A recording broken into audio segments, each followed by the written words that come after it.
Əziz və dəyərli abituriyentlər, mən Mahir müəllimim, Haşim Tədris Mərkəzi Tarix müəllimi.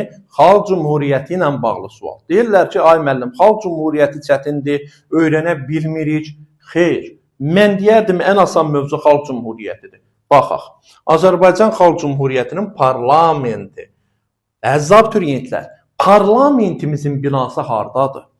Parlamentimiz Bakıdadır, düzdürmü? AXC parlamenti də Bakıda idi. Deməli, baxaq vəziyyətə. Mən bir məsələni qeyd edeyim. Deməli, Nuru Paşa Azərbaycana gələndə Gəncəyə gəldi. Nuru Paşa türk olduğuna görə Nuru Paşa üçün yaxşı görünmək lazım idi.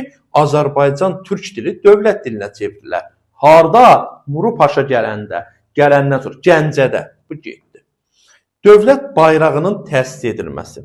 Ümumiyyətlə, dövlət bayrağı, ilk bayrağımız Gəncə dövründədir, Türkiyəyə uyğundur.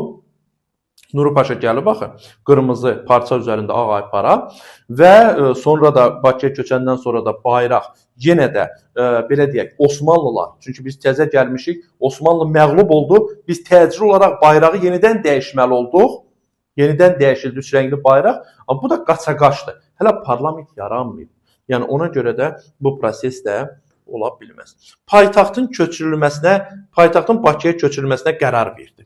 Mən deyirəm ki, ay abituriyent, ay əziz dəyərli şagird, parlamentin binası Bakıdadır, düzdürmü? Paytaxtın Bakıya köçürülməsinə necə qərar verə bilər?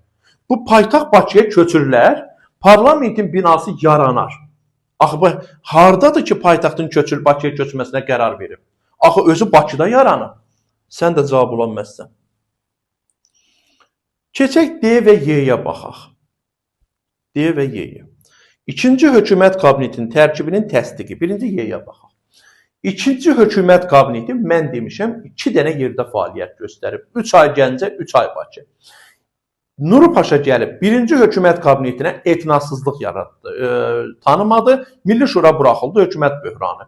İkinci hökumət yaratdı. Deməli, və bir də nəyi demək istəyirəm? İkinci hökumətin qarşısında duran birinci dərəcəli vəzifə nə idi? Bakını azad etmək. İkinci hökumətin qarşısında duran əsas məsələ Bakını azad etməkdirsə, deməli, parlamentdə Bakıda yaranıbsa, deməli, onda elə Bakı azad olub.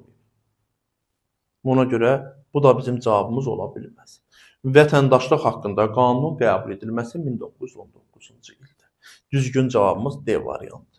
Əslində, əziz abituriyentlər, bir ictimai prosesin davamıdır. AXC-də il ehtiyac yoxdur. Proseslər özü səni aparır ora. İnanmırsınız? Qoşulun dərslərə şahid olun.